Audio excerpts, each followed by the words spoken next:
Mike Tindall used an insulting and derogatory phrase to refer to Prince Harry during the Queen's Platinum Jubilee celebrations earlier this month. Express.co.uk can reveal, the remark was made to a fellow guest at a reception following the Platinum Party at the Palace on Saturday, June 4. Prince Harry had returned to the UK for the Jubilee celebrations along with his wife, Meghan, and the couple's 2 children. They were not present at the televised concert with the rest of the royal family, assembled just in front of Buckingham Palace. Mr. Tindall, who is married to the Queen's granddaughter, Zara, was sitting just behind the Duchess of Cambridge and Prince Louis.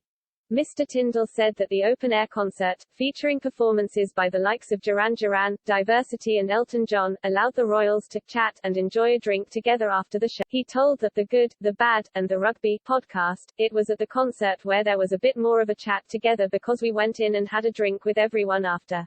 I think the committee that put it together did an incredible job." It was following the concert that Mr. Tindall spoke to a fellow guest and referred to Prince Harry's behavior as that of a B***********.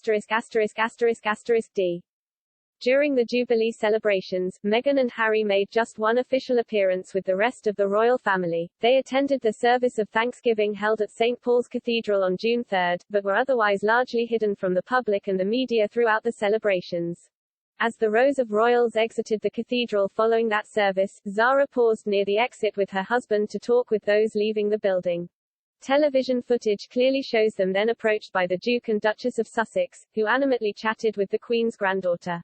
But her husband appears to visibly avoid speaking with Prince Harry and Meghan throughout the conversation, instead staring into the distance and striking up a separate chat with David Armstrong-Jones, Earl of Snowdon and the late Princess Margaret's son.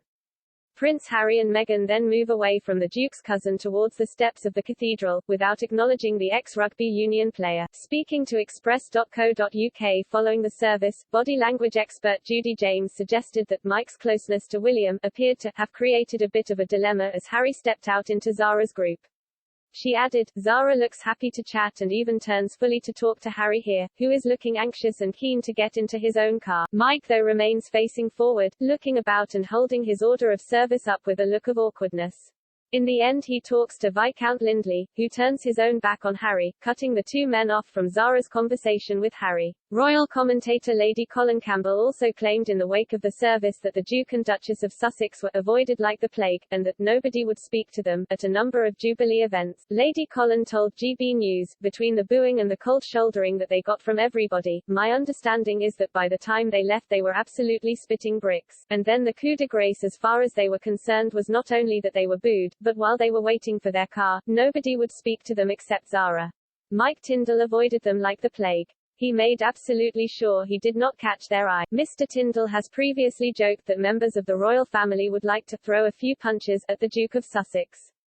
He made the comments during a Question of Sport live at the London Palladium back in September 2021. He was joined by former England rugby player Matt Dawson, who recounted a night out with Prince Harry and ex-teammate Ian Balshaw in Sydney in 2003.